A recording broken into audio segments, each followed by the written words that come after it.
And my plant side of the house, I just tidied this up the other last week, and look at my plants there. Wow, I don't know what's this one, but I think it's a chili.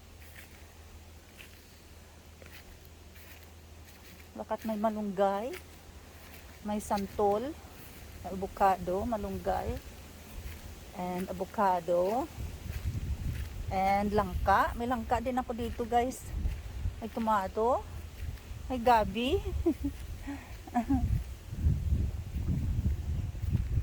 Nako, ang ganda ng ng mga halaman ko because of the rain. It's been raining for the last few weeks, and this is the result of the rain. The grass will grow healthy and strong.